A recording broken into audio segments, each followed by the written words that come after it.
All right, guys, we were just hours away from tip-off Game 3 in Cleveland for the NBA Finals. We have Jordan Sharp on the phone to talk to us about what he thinks this game's going to happen, where we're going, where we're coming from. Jordan, how are we doing today? Doing great, man. How you doing? I'm doing really good. I'm excited for this game. We got 2 overtimes already in this series. I mean, I don't expect a third one tonight, but who knows, right? Yeah, that would be a very improbable, but with the way this series has gone so far, I don't think anything is going to surprise me anymore with this series. I think we are. I think everyone who was predicting a quick series, myself included, we're probably wrong. This one seems to be it's going to be yet another classic, but great for every NBA fan and NBA bettor alike. So. Absolutely. Well, I was on that boat too. Now, let's take a quick look back at Game 2 real quick. What are your thoughts on how things turned out, how things could have turned out? Well, I think you have to look at how low of scoring these first 2 games were. The under would have cashed in game number 1 if it wouldn't have been for overtime. The under did cash in game number 2, despite there being overtime, and especially in game number 2. I mean, nobody really shot well. I mean, despite having 39 points, LeBron only made 11 field goals. He added 14 free throws. Both teams shot below 40%. The Cavs actually won the game shooting 32% from the field. So with that being said, I think the sports books have looked at that and now are predicting a lot lower scoring series for the rest of this way. And it could give us some advantages, I think, in total betting later on here in the series. But as far as Game 2 goes, the insertion of Matthew Dellavedova into that starting lineup really bothered Stephen Curry. Do I think that's going to continue to the effect of Stephen Curry's going to shoot 5 for 23 again and 2 for 15 from the three-point line? Probably not, but it's going to be a huge burden onto this Warriors team because Dellavedova does, guard Curry pretty well, and we saw Klay Thompson go off for 34 points, but they're going to need more than that. The bench scoring was such a huge deal in game number 1 for the Golden State Warriors. Then they were only able to get 17 points off of their bench in game number 2, and they were outscored. They were outscored by Cleveland's bench by only 2 guys, J.R. Smith and James Jones.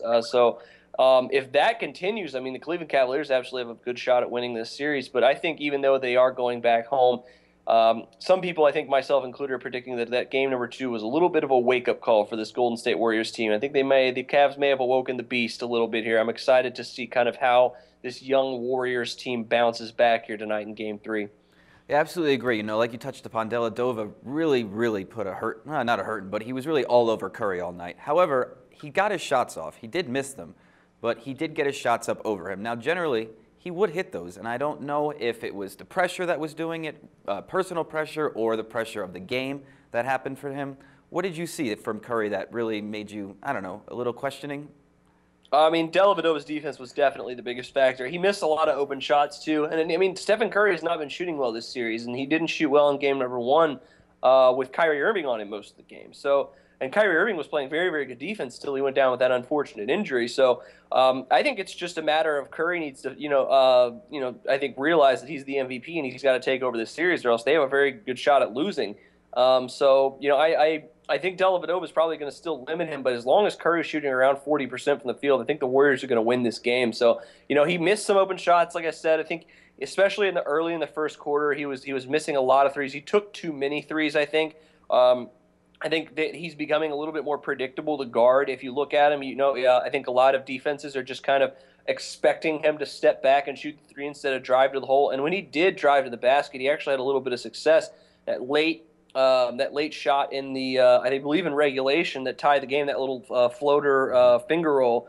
He didn't have anybody on him basically because everybody was expecting him to shoot the outside shot. I think he needs to get to the paint a little bit more just so he's not that kind of player that, he's not your Russell Westbrook, Derrick Rose type of player that needs to get into the paint to set up his jump shot. Curry can get his jump shot whenever he wants, but I think he just needs to at least have them respect his drive a little bit more because I think that will definitely open things up a lot more for him on the outside.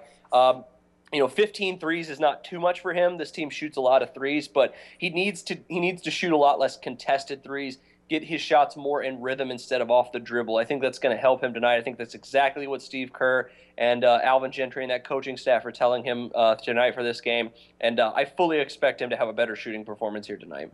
I totally agree with you there, and I also agree that he definitely needs to drive a little bit more. Like you brought up, those lanes were wide open for him when he was out there playing around on the three-point line. I think he needs to stop forcing that and, pick up some easy free throws too, getting into that lane. Now, taking a look quick here too, I want to ask you about fatigue setting in here. LeBron James has been playing a lot. 48.1 minutes he's averaging so far, and even he admitted after the game that he's a little bit tired. Do you see that affecting him tonight?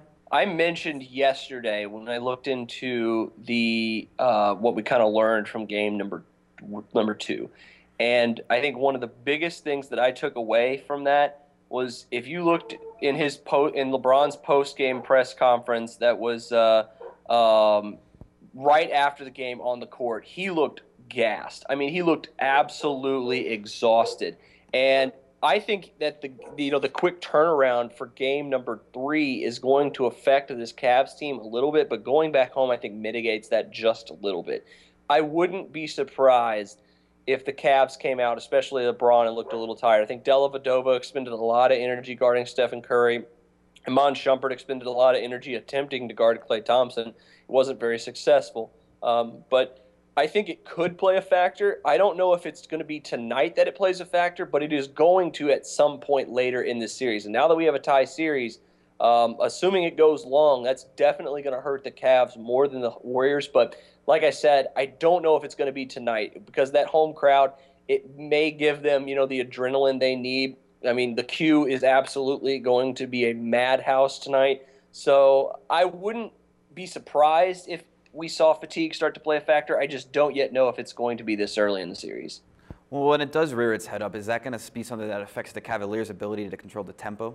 That's a good question. The Cavs have kind of been playing that grinded-out style of game here, trying to slow down the Warriors as much as possible. But I think in regards to more so maybe not just the pace, but the defense and their ability to play defense, I think it's going to have a little bit of an effect. But especially because, the Cavs are basically down to a 7-man rotation, and LeBron played 50 minutes. So, that against a team as deep as the Warriors who go 10 guys, at least, 8 guys steadily, very deep. They shortened up their rotation a lot in game number 2, but I don't expect that to happen again tonight. I think that the Warriors are going to definitely use guys like Livingston, Barbosa, Iguodala off the bench a little bit more, maybe Mo Spates a little bit more, to kind of give them some punch in the post offensively to try to wear down the Cleveland Cavaliers as much as possible. But in regards to pace, I think the Cavs can hold the pace down in this game. I think the question is whether or not they're going to continue to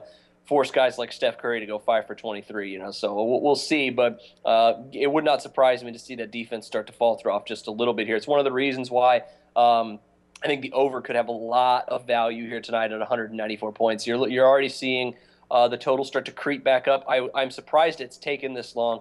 Bovada already has moved theirs up to 195.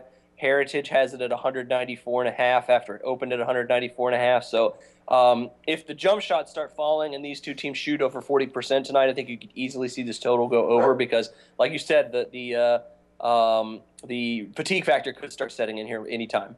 All right. So, like you said, you're thinking maybe over. We got 194, some 195s going. Now, I'm also looking at the line for this game, too. Golden State's given 1.5. What do you think about that play? Yeah, I've been looking at it, and I think a lot of the lines have actually shifted now in favor of Golden State, which was surprising. I did not see that happening. I thought that it would kind of go the other way, and you would see Cleveland as the 1.5 to 2 point favorite. But it's completely shifted from opening at Cleveland -1 now at Golden State -1.5. That's a lot more line movement than I thought. Kind of making me question because I really thought that maybe just a small play on the Golden State money line was probably going to be the place to go in this one. Now, when you're not getting as much value on the money line, I believe that with a -1.5 spread, you're looking at about a buck -120, -125 on the money line tonight.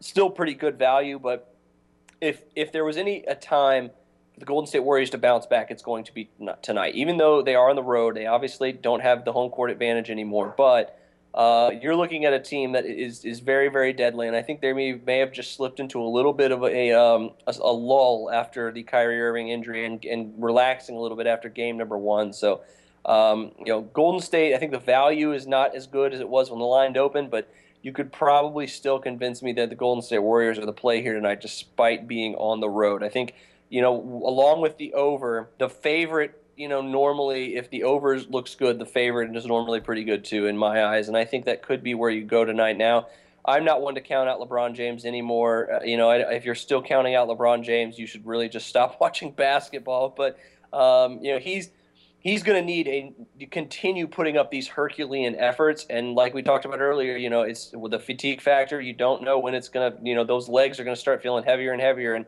it's going to continue to be very, very hard to guard guys like Klay Thompson and Stephen Curry when you got tired legs. And, with the rotation shortening down, it's just a matter of time. Like I said, I don't know if it's going to be tonight, but I think personally I'm laying off the spread. For me, I really like the over. I think it's where I'm going to put most of my my bankroll tonight. But I could be convinced that I think the Warriors are a pretty good play this evening.